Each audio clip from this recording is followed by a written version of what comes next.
Hello everyone, my name is Earl Breon, and you are listening to the Burden of Command podcast. I'm a former active duty United States Marine with over 25 years of coaching and mentoring experience across the military, civilian, federal service, and private sectors. I'm a lifelong learning enthusiast when it comes to leadership, and this podcast is just an extension of that pursuit. My goal with each episode will be to bring you great content from leaders across all spectrums of the word leadership. Leadership is a complicated venture. You are dealing with complex people, on complex teams, in complex organizations, in complex situations. You have to know how to interact with each one of these elements in the appropriate way at the appropriate time in order to achieve success. Lead your team well and it's a glorious thing. Fail in any one aspect and it will be disastrous. This, dear listener, is the Burden of Command. All right, listeners, hello and welcome to this episode of the Burden of Command podcast. Today's guest is Colonel Don Taylor. Now, Colonel Taylor is a 27-year veteran of the United States Air Force. He's held a lot of positions, more so on the medical side of things. To me, looking at his bio, the pinnacle was being the commander of the Air Force Theater Hospital in Balad, Iraq. I know there was probably a lot of issues that went down there that we'll talk about.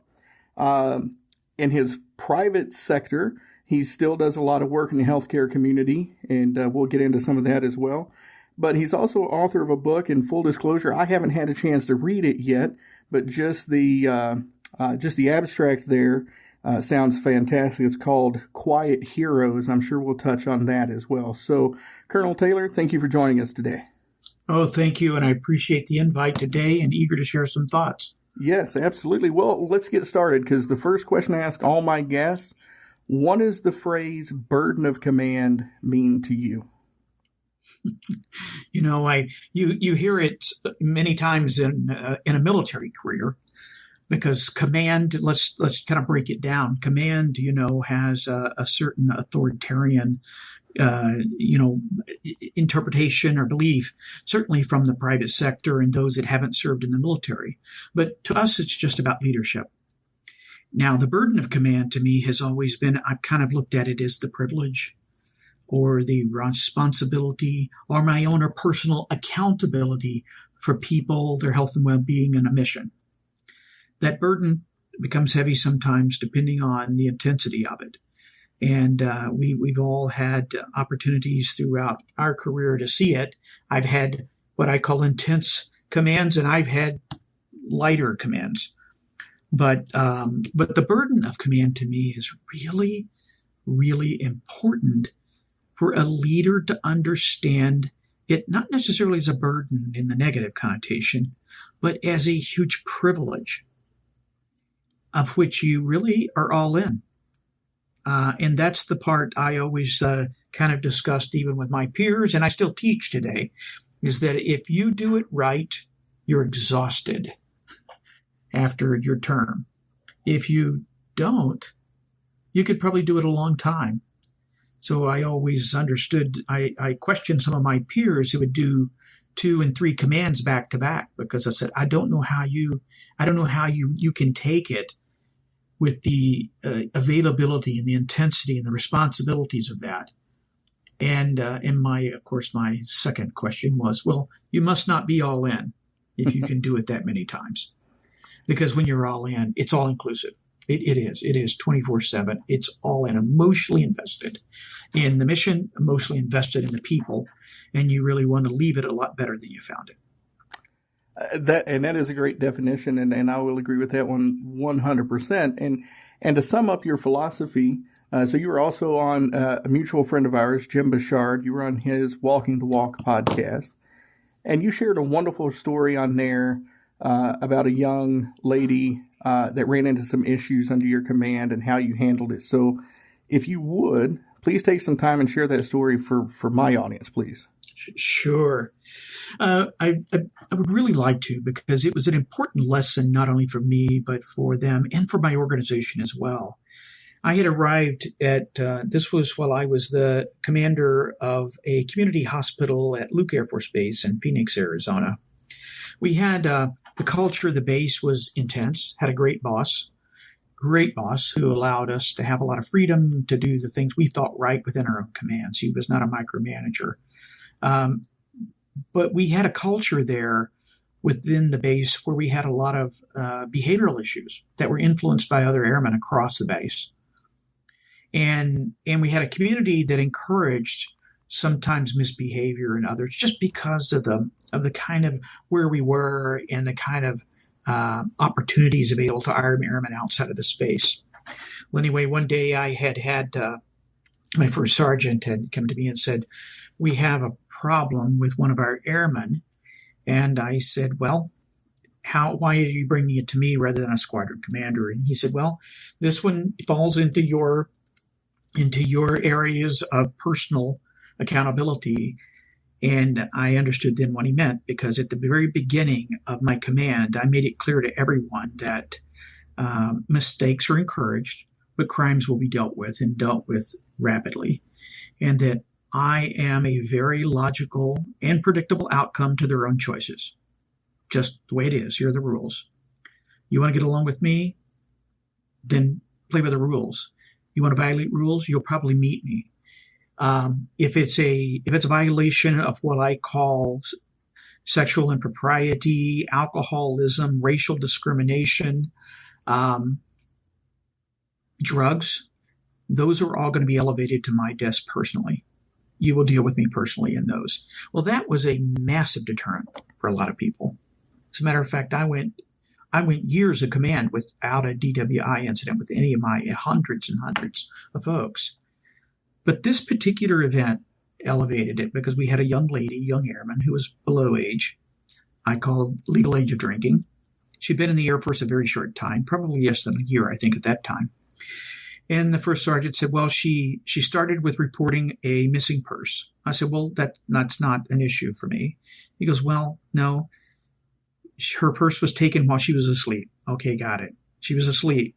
Well, she was asleep in an apartment of a stranger. Uh-oh. So now what? Well, this was somebody she didn't know. She wasn't really asleep. She was passed out drunk. I went, okay, now we have an issue. Because she's on a path to self-destruction if we're not careful. I checked up, and sure enough, she had been great performer, great worker, great attitude. This was just a bad event for her, a bad choice on her part. I said, well, we know what we have to do. She has to formally report to me. I administer what I call direct punishment.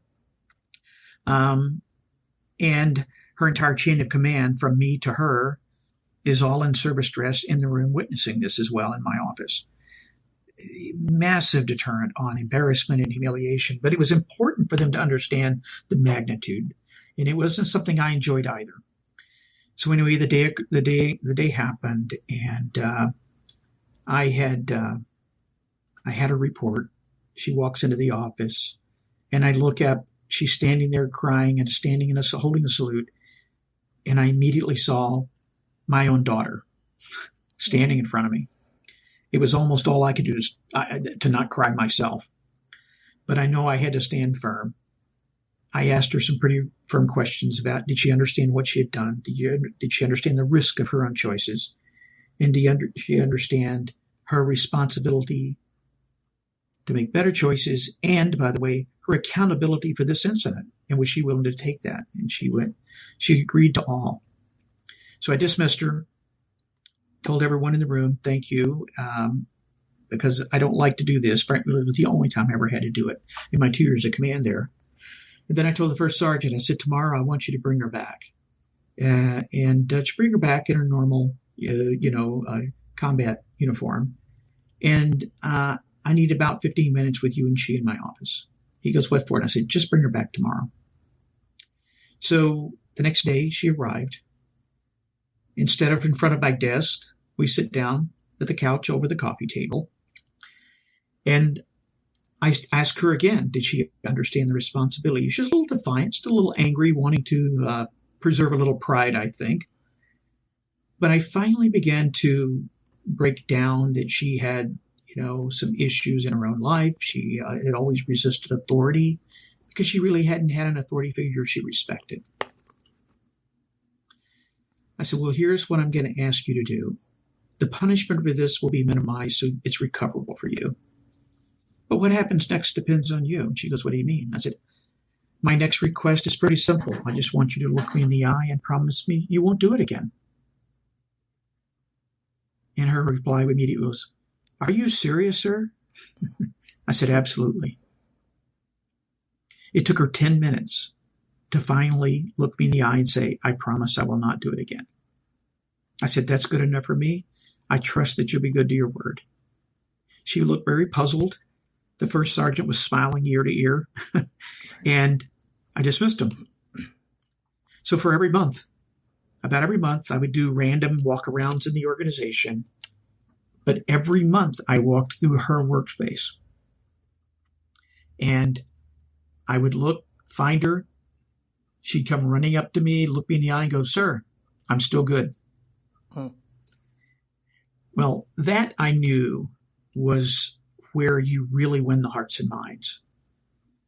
And I committed to that for the remainder of time. And the day of my change of command, when I literally handed the guidon over and I walked to my car, she ran behind, caught me, and she said, sir, I'm still good and always will be. And that was the last time I saw her. But that was a powerful moment for me and for her as well. And if you don't think that didn't have an effect on the rest of the culture, it was significant. That people could push the edge. Sometimes you just need a little nudging back in line. You don't need a terminal and decision or terminal actions. It's just, you got to trust. Now, she had the option to make this fatal if she had continued to misbehave. She was wise to make the decision to improve her life. And as far as I know, she's still in the Air Force doing great. And I would guarantee if you saw her today, she would probably, sir, I'm still good. She would do it. And I know she would do it because that was a significant event for her life. Right. I had a similar situation with a young man who was he was in food service, young airman. He just happened to be the quarterback for our intramural football team too. Good guy, but he hung out with the wrong guys. There was an investigation. All of his friends got busted for drugs, but he was clean. At least I thought he was clean. The OSI thought he was dirty, and they kept harassing him. And I just finally one day said, I walked to my car and I'm questioning. He's standing at my car in the parking lot. He goes, sir, I just want you to know I'm good. I'm not guilty of anything. I said, then you've got my support. So I allowed the investigations to finish. They wanted me to prosecute. I said, you have no evidence. I won't do it. The wing commander brought me in and said, are you sure you want to do this? I said, absolutely. This is the right decision. Well, 10 years later, he applied for a commission and was the company grade officer for all of Europe. You never know. No, and that's powerful. And that's, and that's the thing that I hope people really focus in on that story. I mean, it's powerful in a lot of dimensions. But at the position that you were in and the position that she was in, if you had had zero empathy, if you had zero leadership skills, you could have ruined her career and potentially her life for the rest of her life.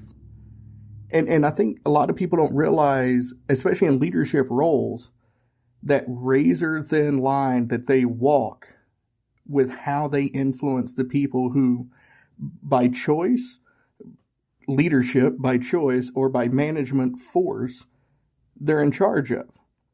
And it's a powerful story. And there's tons of those. I remember when Bill Parcells, legendary NFL coach, was inducted into the Hall of Fame, he told kind of a similar story regarding Lawrence Taylor.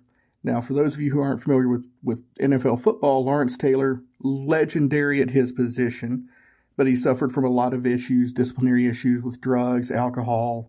Later on in life, there were some allegations of underage dalliances with prostitutes and things like that. But the one thing that Coach Parcells said, because somebody asked him what was his biggest success and his biggest failure, and his success was all great. But when they asked him about his biggest failure, he got all teary-eyed. And this was a coach that was not known for being like an emotional people person. And he said, Lawrence Taylor, I didn't take good enough care of the man. I focused on the football player. I should have done more work on the man. And that was it. It was a simple answer, but it was so impactful if you're in our space and you understand what he was saying, because what he's saying is he got focused on success and sacrificed the people. And that's a traumatic experience for a leader. Like for you, that is a good story that you can tell now that makes you feel good about what you did. But had you missed that opportunity, you'd still be sitting here wondering to this day, what could that young airman have become if I had handled it the way you actually did, right? Right. And we had, in the same organization, we had some examples. I had a subordinate commander who was a little heavy-handed. And I can tell you one incident where he had a mid to senior career in CO who he wanted to court-martial over a $100 mistake in his travel voucher. Mm. And I went, you don't have to be that extreme. Why don't you just talk to him? Well, the next morning, we get a call, and that particular tech sergeant was standing in his residence with a gun to his head. Mm. And I and the vice wing commander talked with him in body armor for 7 hours to talk him out of it. We ended up recovering his career, helping him get back on track. But it reminded me of what I would call the shallow nature of command.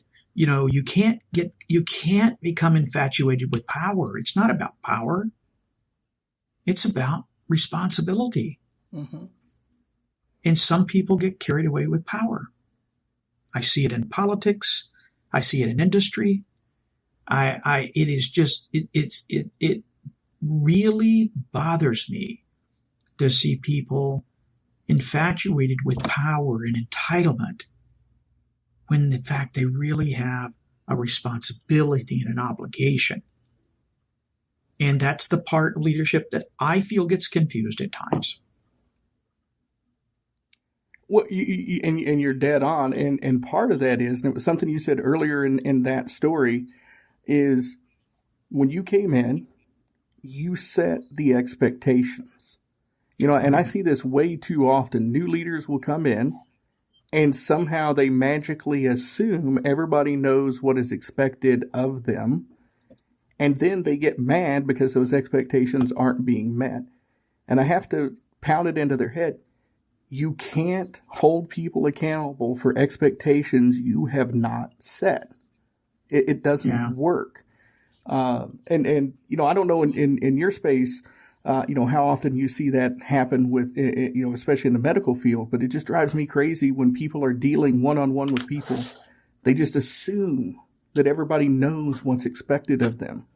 But people don't, right? Because every leader has a different level of tolerance and a different level of expectations. And some don't have any idea what their own levels of tolerance or expectations are. Yes. I can't tell you how many times I've seen them just assume the titles, but they offered no leadership, no direction. I know before I would move into a leadership role, I would study for 6 months. The organization, I would look at all their reviews, I'd look at IGs, I would look at complaints, I'd look at HR actions. I knew going in, the day I arrived for command, I knew exactly what my message was going to be and the direction we were going to take. Matter of fact, the second day I do a commander's call with my PowerPoint deck of our vision. Yep. Here's my vision. This is where our organization will go. And there's only three goals. Nope, not 2, not 4, just 3. We're going to do 3 things. And I'm not going to add a 4th when we finish the 3. For the remainder of my tenure, we just do these 3. If we get them finished early, we celebrate. We start having fun. But I'm doing nothing more than these 3. And then I would set my expectations of behavior, a choice, just like I said, crimes and mistakes. I would set expectations of self-discipline. And sometimes standards of performance, uniform standards, expectations, behavioral issues, just commitment to what we are primarily doing. And I will tell you that resonates through the organization. They almost breathe a sigh of relief because they know exactly what we're about. Uh-huh. There's no guessing. There's no uncertainty. And it's always reinforced. Every time I visit and talk, every other PowerPoint always started with our 3 goals. Yep. It was a constant reminder of where we were going as the organization would mature. And they all aligned with that. You'd get some that would step out of line. I had a young physician when I arrived my second day, literally the second day. This was before she heard my presentation. And she sent a note to the entire Air Force physician universe out there about how unhappy she was. And that command here had never done anything. Okay, got it. Brought her into my office, had her report, have a physician report. That was unheard of. And I said, interesting email that you didn't include me on, but my network shared it with me. Second is, did you give me an opportunity to solve your problem? She goes, no. I said, will you? She goes, I guess I should, right? I go, you bet you will.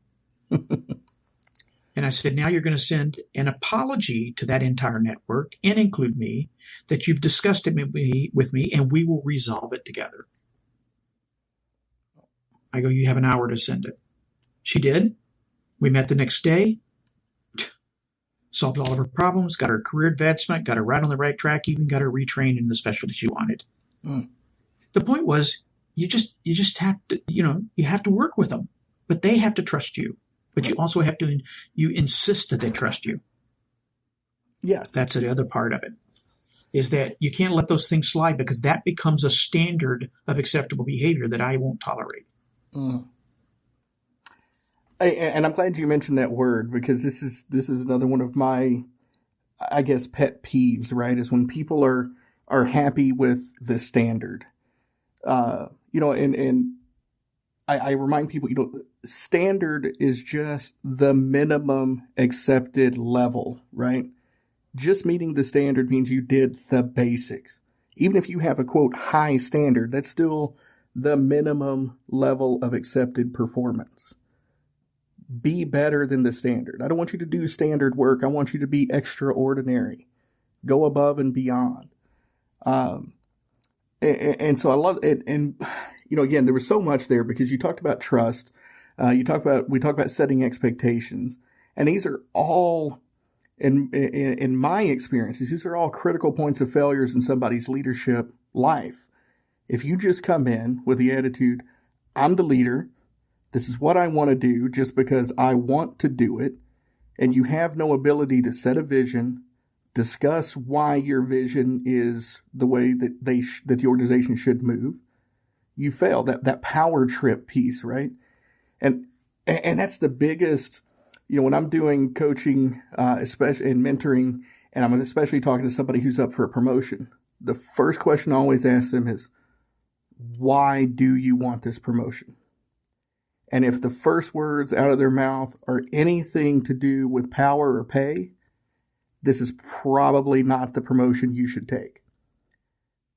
Because I want to hear what you can accomplish for the overall good in that position versus how it's going to look on your ego or your paycheck.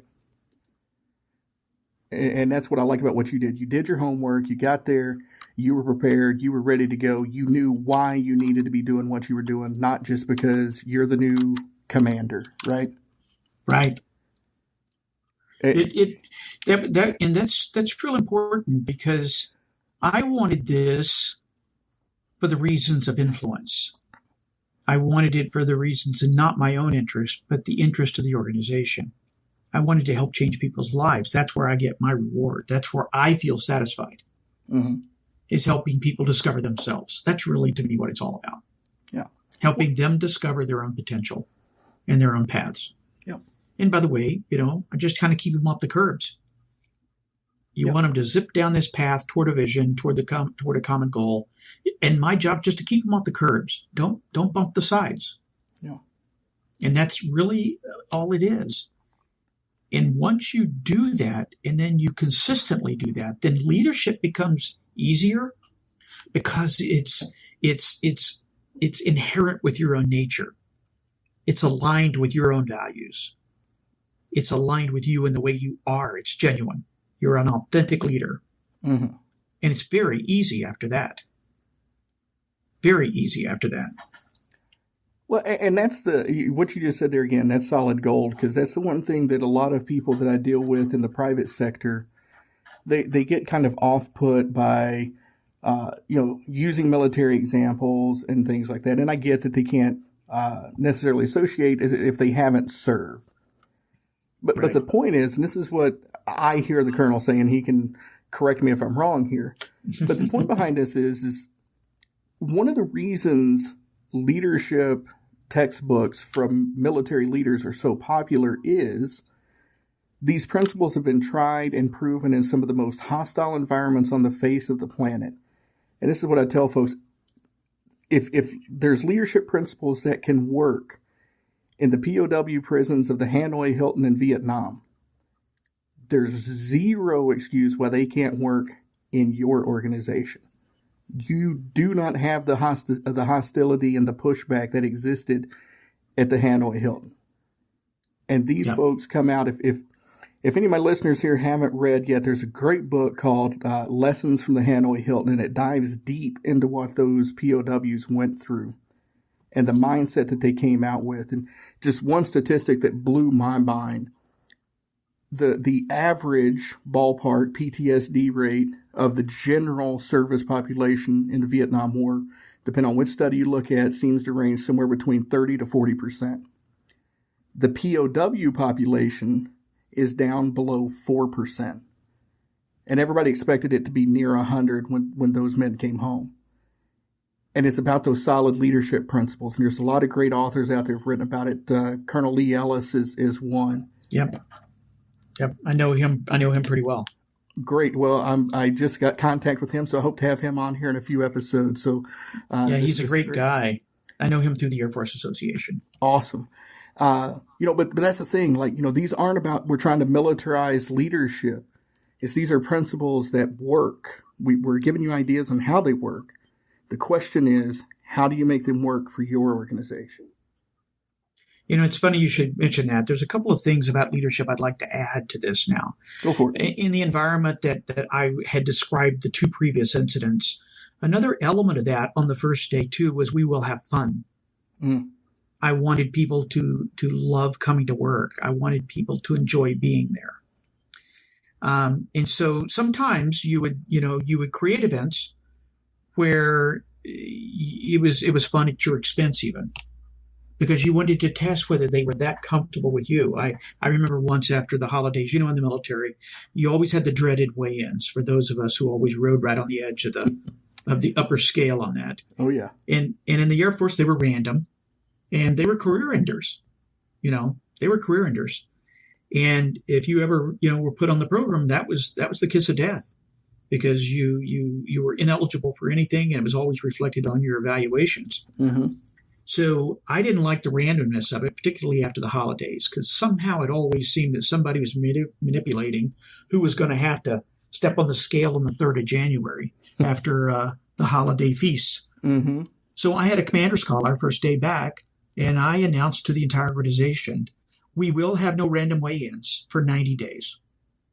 I've halted them. Mm.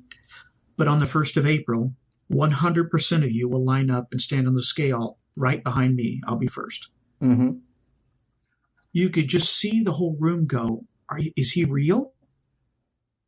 And I said, and by the way, we'll get in here early every Friday at 5:30 and we'll run together for an hour.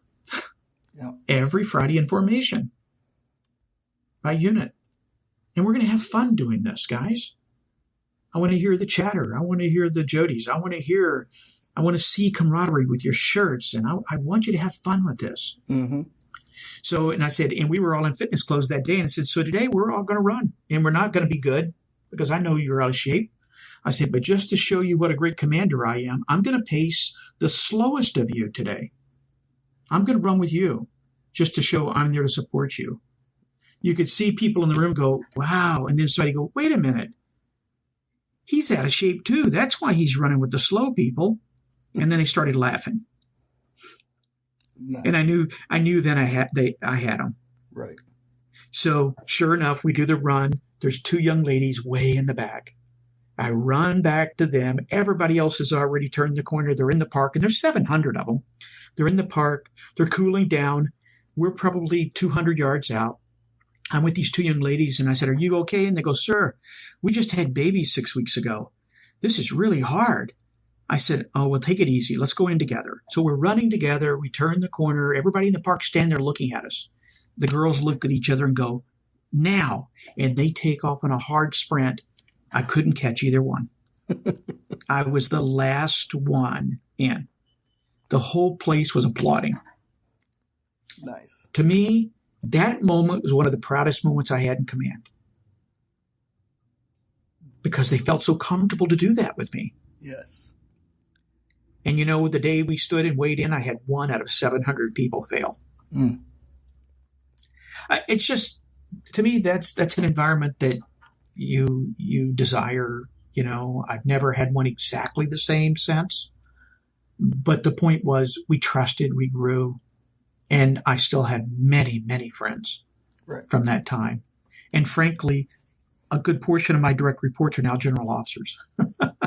Well, you must have done something right then, huh? They've done quite well. Well, but that's a good thing to point out, because I had similar experiences. The one that I remember, there's always that one person that you remember from your career. It was when I knew him, he was Sergeant Rusty Alvarall, and he had a very similar mindset to that. He's like, I want you to have fun. We're going to be a little loose when we're off hours, but we're by the book when we're on hours. I mean, it was to the point where off hours, he was okay with people calling him Rusty. But I screwed up one day. We were in uniform on duty, and I called him Rusty. Oh, wow. And he jumped knee deep in my rear end. And you know what? I deserved it. And I respected him so much more for doing it, because, it's easy to just be buddy and let everybody get away with everything. It's easy to be the authoritarian and let nobody get away with anything. It's leadership to be able to walk that line between let's have fun when we're supposed to have fun. Let's tighten our belts when we're supposed to tighten our belts. And I will still be able to be in control when I need to be in control. Right. And that's a great skill set to have. Yeah, the responsibility of command, I felt it 24/7. Mm-hmm. And so I never really was off, and I encouraged others, don't be off.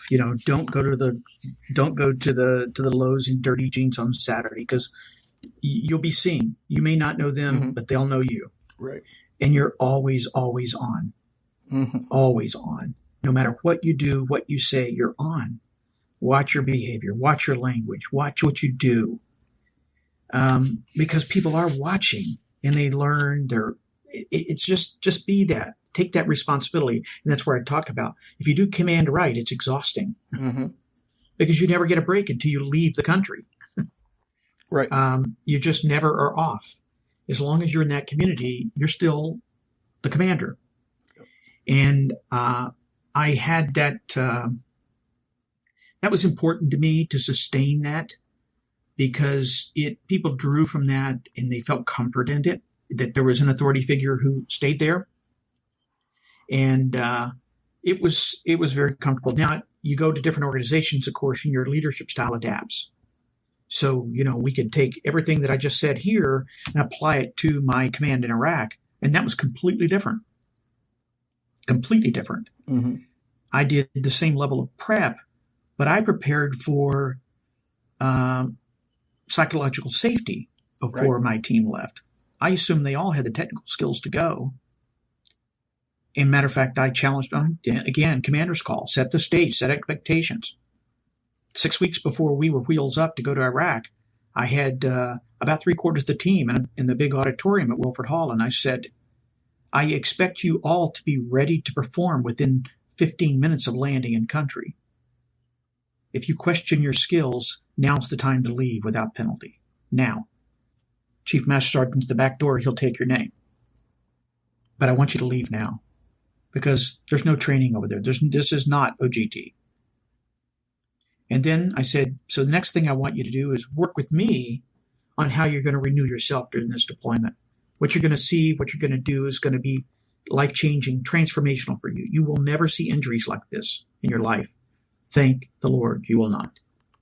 But you're going to see them now. But I want you to either change yourself financially, spiritually, emotionally, or physically, or all four. You pick any of the few. I said, I'm going to be spiritual and physical. Those are the ones I really want to focus on. And I'm going to ask you while we're deployed what you're working on for your own renewal. Because when we get back, I want you to return going, I'm better than when I left. My legacy is I improved me and I improved the outcomes of a lot of young men and women. Well, I said, guys, you can carry the rest of your life. And that prevented PTSD. Yes. I mean, it was, and I would constantly walk around and talk to people, challenge them, comment about their muscular build or their weight loss or their time in the chapel or their financial planning or just emotionally getting themselves back together, their reading, their intellectual development. We constantly talked about that while we did our job. And I had, matter of fact, the Air Force's mental health conference asked me to speak about what I had done to prepare the folks. It was sort of to immunize their psyche for the trauma before they ever left. Yes. And it works. It's that what you're saying there is an aspect that I don't think too many civilian leaders consider is the mental well-being of the people that they are leading. And it's something, so the organization with my partner is called the Leadership Phalanx. And in the Phalanx, one of the things we talk about is what you just said. We talk about moral injuries. And we take it from that battlefield PTSD mode to bullying and harassment in the workplace. And sure, they may not be landmines that you're stepping on. But when somebody, if you're a member of the LGBT community and somebody is making jokes about the LGBT community, that creates those same level of moral injuries that happen on the battlefield. Maybe not to the same degree, but the same type. Right. And over time, it leads to a lot of trauma very similar. And I was going back through Colonel David Grossman's books on combat and on killing. They talk about a lot of this same stuff, the mental health aspect. And again, this is one of those things where I know in the civilian sector, they get tired of hearing military, but there's a lot of parallels that can help in the civilian sector. With the mental health aspect, how has that transitioned to what you're doing now in the private sector? Yeah, well, it's interesting you should say that. I did this keynote that I did this last Monday for the civilian hospital financial officers for their state conference. I started with my leadership psyche or my leadership philosophy for Iraq as kind of setting the stage. And then I took them into all of the disruptive and transformational things that are happening in their own healthcare space.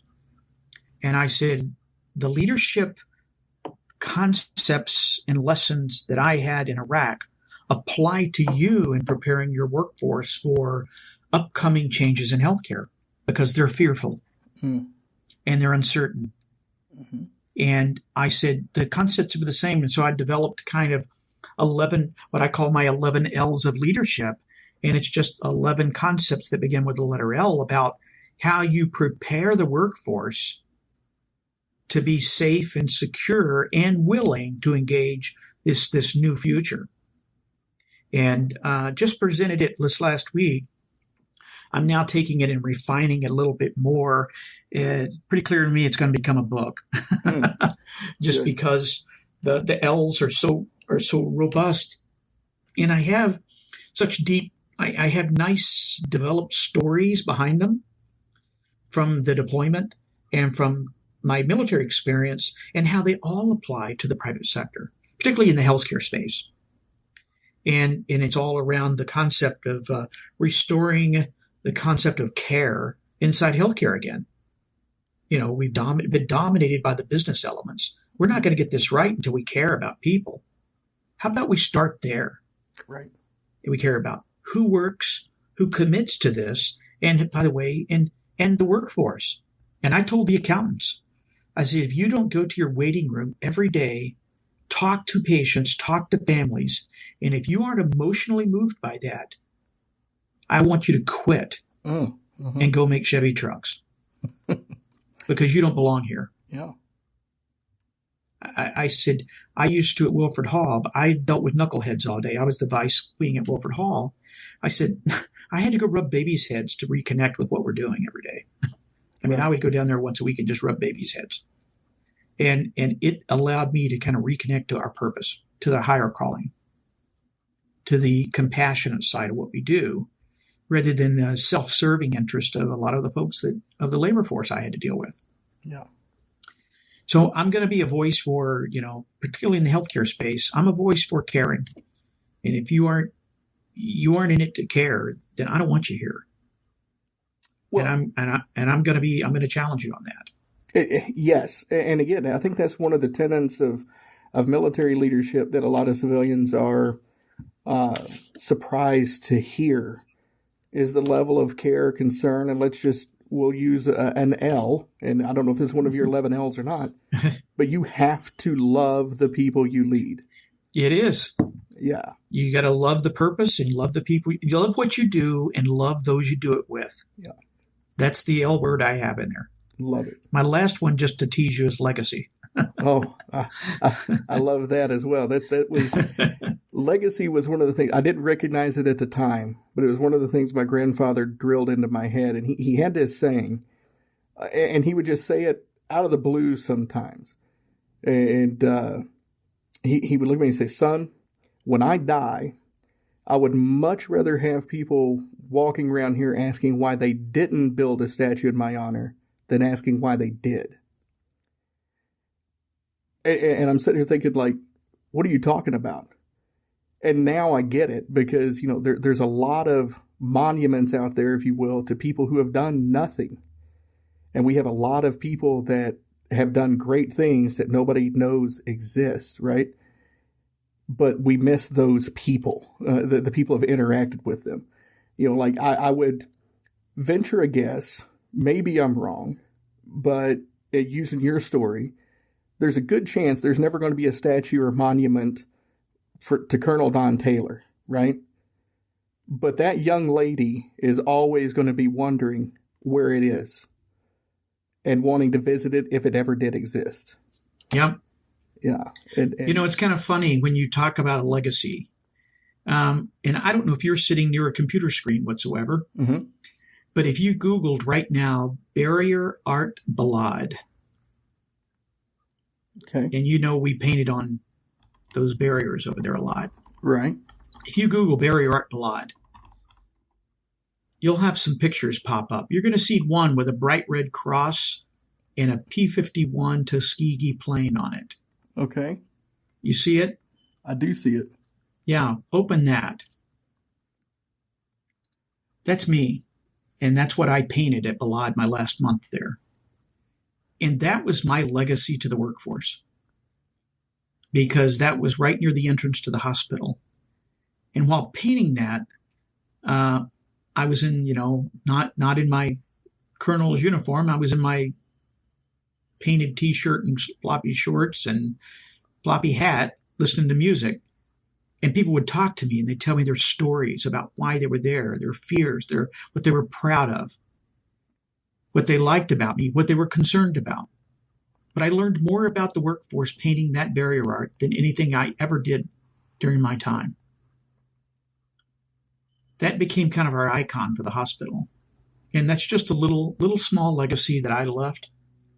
But the concepts behind why I did it and what I learned from doing it, I still use in some presentations. I love that, and I will definitely include that in the show notes when we post for this podcast. And I like the saying on there, the Tuskegee right here, medics right now. Yeah, right here, right now. Yes. And there's a story behind it. If you click the link, you'll see there's a whole story about what's the meaning behind it and how it come to me and what it really is intended to reflect about our commitment to service and the heritage of the Tuskegee Airmen. Nice. Yeah. So anyway, leadership comes in all shapes and sizes, and parts of it are everywhere. I love that about it. Yes, that is 100%. It's a, it's one of those. I hear people refer to themselves as leadership experts quite a bit, and I get what they're trying to say, but leadership, I think, is one of those things that you. I don't think there is such thing as a leadership expert. There's just people who know a little bit more about leadership than others, because there's so much to it, and it's every person you interact with, every situation you're in, it's always going to be different. It's not cookie cutter. It is. It's like, there's like a diamond. There's never a perfect diamond, but some have many more facets than the others. Yes. I like that. But there's never the perfect diamond. I like that. Well, sir, we are coming up here on about 40 minutes or so, which is fantastic. I think we could talk all day. I really have enjoyed talking with you. But before we wrap it up, I want to give you a chance to talk about your book, Quiet Heroes, because little bit I've seen about it, it sounds like a fantastic book. Well, so let me start with, my wife has a very close friend that she's known for many years, who was visiting us a few years ago. And while we were chatting, she said, my dad served in World War II, but he never told us the stories. He never would talk about it.